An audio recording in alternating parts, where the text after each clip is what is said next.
તારીખ 3/12/2024 દિવસે મોવિયા મુકામે શૈલેષભાઈ કણસાગરન વાડી આપણે ઉભા છે. શૈલેષભાઈએ વિક્રાંતાશીષનું વિક્રાંતા જીબ્રાનું વાવેતર કરેલ છે. તો પહેલે આપણે શૈલેષભાઈની ઓળખાણ કાઢીએ અને પછી થોડા પ્રશ્ન કરશું. તો શૈલેષભાઈ તમારી ઓળખાણ આપો. મારું ગામ છે મોવિયા. મારો મોબાઈલ નંબર છે 97 272 27 8 64. રેડી. નામ છે શૈલેષભાઈ કણસાગર. તો શૈલેષભાઈ આપણે આ કઈ વેરાયટી વાવેતર છે? વિક્રાંતા જીબ્રા. અને આજ 3/12/2024 દિવસે વિક્રાંતા જીબ્રા ઊભી છે. તો રોગ જીવાતમાં એમાં શૈલેષભાઈ જીવાતમાં બહુ સારું ભાઈ. ઓછી ને એકદમ ઓછી ને? એકદમ ઓછી. તો હવે પેલા તો શૈલેષભાઈ થોડા તમે આમાં આપણે વાતું કરતા જાય, પ્રશ્ન તમને કરતો જાય અને થોડા તમે પ્લાન્ટ બતાવતા જાવ કે કેવી રીતે છે. આ માલ જો નકરું બચલું જ બંધાઈ ગયું આમાં. રેડી. તો આ શૈલેષભાઈનું વિક્રાંતા જીબ્રા છે. શૈલેષભાઈ માલમાં લંબાઈ જાડાઈમાં એમાં ટોપ લેવલે એવું ને એવું જ ને? હા, મરચાની સાઈઝ એવી નહીં બધી. શૈલેષભાઈ આમાં વાયરસ જેવું કે તમને એમ વાયરસનો કે છોડ જ નથી હો ભાઈ. ઓને તો વાયરસનો વધારે પ્રોબ્લેમ છે ને? હા, એ મારે આ ત્રીસા થોડુંક છે એમાં વાયરસ છે. અને જીબ્રા છે આમાં ક્યાંય એક પ્લાન્ટમાં વાયરસ દેખાય કે? વાયરસ છે જ નહીં. આ 3/12 આમ અડીખમ ને? હા, કટમાં એવી નહીં. કટ હજી એવી ને એવી ને? ફ્લાવરિંગ સારું, મરચાઈ સારા. શૈલેષભાઈ ટોપ લેવલે જે બીજા બધેમાં નાના મરચા થાય છે બને, તો જીબ્રામાં શું સાઈઝ ઘટે છે કે એવડા ને એવડા છે? જરા બતાવો જી. તમારું શું કહેવાનું થાય? ઉપર જોવન પણ આ કાતરો થયો બધું. લાંબા જ છે ને ઉપર? કાતરા છે. હજી કોણું હોય બધું, નવો માલ લાગેલો હોય બધું. જરા બતાવતો જાવ શું કહેવાનું થાય છે. આપણે બધું ઓબ્ઝર્વેશન, પ્લાન્ટ ટુ પ્લાન્ટ શૈલેષભાઈ આપણે ઓબ્ઝર્વેશન કરાવે. આમ જોવન પણ આ છોડ નમી ગયા. જો કેવડો માલ છે. પુષ્કળ માલ. 2 કિલો માલ છે આ એક ડાયરમાં. વાહ, મસ્તીની લંબાઈ સારી નહીં શૈલેષભાઈ? જોવન પણ આ કાતરો જ છે બધું. અને પાછું શૈલેષભાઈ તો કોરામાં ખુલ્લામાં વાવેતર છે ને આપણે? આવા વરસાદમાં જીબ્રા ટકી ગયા આપણે જોઈ શકીને. ડ્રીપ છે પણ ખુલ્લામાં? હા, ડ્રીપ છે પણ ઓપન ડ્રીપ છે. આપણે પ્લાસ્ટિક મલ્ચિંગ કરેલ નથી ટૂંકમાં. મલ્ચિંગ કરેલ નથી. પણ જો ને ગમે એ છોડ ઉચકાવવામાં આ જ પરિસ્થિતિ છે માલની. માલ બહુ સારો શૈલેષભાઈ. જો એક છોડ ખાલી નહીં. અત્યારે અમુક જગ્યાએ મરચા બનવાનું જ બંધ થઈ ગયું હોય, તો આમાં તો ટોપ લેવલે જોરદાર મરચા બને. મરચું ફ્લાવરિંગ એવડું છે પણ જોવા પણ તમે ફૂલ કેવડું હોય અટાણે. ફૂલ ફ્લાવરિંગ છે ને? હા શૈલેષભાઈ હવે એ બતાવતા જાવ તમે. પછી છે ને હવે ડોકા લેવલે થોડા ડોકા બતાવજો, ટોપ લેવલે જે મરચા લાગે એ. હા, પણ ઉપર જો ડોકા સુધી માલ ભરાઈ ગયો હોય અને ફ્લાવરિંગ ચાલુ જ છે એમને. જો આ બધો મોટો માલ થઈ ગયો આગળનો અને આ બધો નાનો માલ લાગેલો બધું. તો શૈલેષભાઈ બીજું બતાવો. જોઈ લ્યો આ માલ એકદમ સારો પુષ્કળ માલ. આમાં જરા છૂટા ડોકા કરતા જાવ તો શૈલેષભાઈ એટલે આપણે ચેક કરી લઈએ એક ડોકું બધું. એક ડાળ જ છે જોવા. રેડી. એક ડાળ છે. આ બીજી ડાળ છે. આ એક જ છોડનો માલ છે. બધું એક જ છોડનો માલ છે. આ બધું આજે નોખી કરતા જાવ, આપણે જોતા જઈએ બધી ડાળીઓ. એક જ ડાળીમાં આ તો આમાં શું શૈલેષભાઈ થોડોક પાંદડા વધારે છે એટલે થોડાક ઓછા મરચા દેખાતા છે એવું લાગે કે નહીં? ઢકાઈ ગયેલું મળતું છે બધું. આમાં બતાવો જે આમાં કાંઈ દેખાય જો શૈલેષભાઈ ઊંચું કરે આપણે ચેક કરી. જો જોઈ લ્યો માલ અંદર એવડું જ ભરેલું બધુંમાં. પુષ્કળ ભરેલે. આ કામડી નમી ગઈ છે તો શૈલેષભાઈ આ જોઈ લઈએ આપણે. આ 72 ની જારીએ પેક થઈ ગઈ સમજી લ્યો ને. હાવ ફિટિંગ 72 ની જારીએ પાટલા ફૂટકી ગયા. રેડી.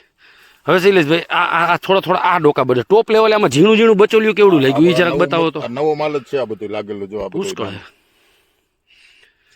બધા છોડમાં નવો માલ છે આ બધું. જો તો બહુ સારું ટોચનો માલ છે બધું. આ જરાક શૈલેષભાઈ આ જરાક ડોકું આમ કરો એમાં શું કે જો બચોલ્યું લાગ્યું. આપણે આ રહ્યું જો માલ નવો છે. બધા છોડમાં માલ છે નવો માલ. જરાક બતાવજો શૈલેષભાઈ. જો પણ નવો માલ જ છે એટલો લાગેલો માલ ઘણો. હા, પણ જો લંબાઈ જો લાલ થઈ ગયેલું. વાહ, સારું મરચું લંબાઈ મને એમાં. હવે બીજું જરાક બતાવો જી શૈલેષભાઈ. જો આ માલ ઓછો હોય 2 કિલો 2.5 કિલો માલ છે એક ડાયરમાં. એક ડાયરમાં 2-2.5 કિલો. શૈલેષભાઈ હજી ઓલી કામડી જરાક જો આ થાય તો આમ કરો જી એટલે આખે 72 ની જારીએ ભેગું આપણે થઈ ગયું બધું. ઊંચું થાય એવું નથી છોડ. જો ઓહો, પુષ્કળ માલ. ડાળ તૂટી ગઈ. જો આ કપાઈ ગઈ ડાળ. વાહ છે ને આ એક ડાળ હવે કેવડી ડાળ છે નાની. અમુક એમ નહીં શૈલેષભાઈ, આવા તો અમુક ને મરચી ને છોડે નથી આવડા. હા, અમુક ને મરચી જ આવડી છે. આવડી મરચી માન થઈ છે. જોઈ શકીએ આપણે શૈલેષભાઈ બતાવે છે મરચા ટોપ લેવલે લાગ્યા. કોઈ જગ્યાએ કે વાયરસનું નામ નથી. આખો ઘેરો આપણે શૈલેષભાઈનો આ ચેક કરી જોઈ લઈએ. આ વિક્રાંતા જીબ્રા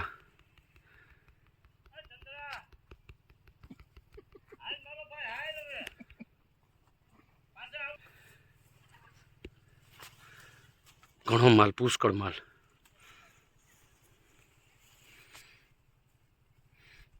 કે હું કે શૈલેષભાઈ રેડી ને? હા, રેડી. આમાં કાંઈ ઘટે નહીં માલમાં. વાયરસ નથી, મોટો ફાયદો એને. ટોપ લેવલે મરચાં લંબાઈ જરાક જોવો તો કેવી લાંબી, એક જ હરખા બધે મરચાં કમ્પ્લેટ. એક જ હરખું લંબાઈ જોવો ને, પણ આ લાલ થઈ ગયેલું ના લીલું. રેડ બે પેલું ને છેલ્લું બે મરચું હરખું, એક જ હરખી લંબાઈ. હજી આ બધું તો મોટું થવાનું કૂણો માલ છે. હજી આ એક કૂણું જ છે, જો કે હજી કડક નથી થયું. પણ લંબાઈ 5-6 ઇંચ છે નહીં ભાઈ? 6 ઇંચ પાકી. ના વિક્રાંતા જીબ્રા વાયરસ નામે કાંઈ નહીં. આ વર્ષે મોટો પ્રોબ્લેમ વાયરસનો છે. તો જ્યારે જીબ્રા સામે વાયરસ બહુ ઓછો છે જ ને એમ કહી શકાય. એક એક પ્લાન્ટનું ઓબ્ઝર્વેશન કરીએ આપણે મરચામાં.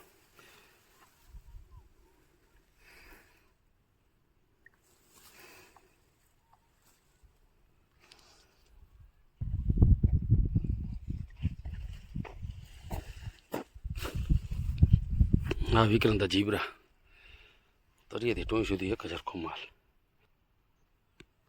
તો શૈલેષભાઈ વેરાયટી સારી? હા, વેરાયટી બહુ સારી. વાવવા જેવી ખરી? હા, વાવવા જેવી ખરી. ખાખરતી નથી, હુકાતી નથી. કોઈ જાતનો રોગ ઓછો આવે છે અને બધે હિસાબે સારી. ને પાણીમાં આ ટકી ગઈ, સમજી લો ને કે ઠુવાનો ભાગ છે અમારે. આ પછાતના ભાગમાં આપણે ઊભા હોય ને, 50ના ભાગમાં જ ઊભા છીએ આપણે. તોય ટકી ગઈ ને ખુલ્લામાં વાવેતર. હા, વાવેતર ખુલ્લામાં હો પાછું. હા ડ્રીપ છે પણ તળિયે પ્લાસ્ટિક નથી, મલ્ચિંગ નથી ટૂંકમાં. અને આ પછાતના ભાગમાં ઊભા તો જીવતી છે રેડી. તો આ શૈલેષભાઈ આ બતાવે છે મરચા, આપણે જોઈ લઈએ. આપણે એક એક કરીને બધે બતાવતા જઈએ. શૈલેષભાઈ આ ડાળી જરાક એક આ બતાવો જી. આ લ્યો જી, આ મરચા નાનું આ બચ્ચું જ લાગી પડ્યું જોવો પુષ્કળ. તો મજા આવી ગઈ શૈલેષભાઈ? હા, આઈટમ બહુ હાઈ ક્લાસ. તો શૈલેષભાઈ અમારી સાથે જોડાવા બદલ તમારો ખૂબ ખૂબ આભાર.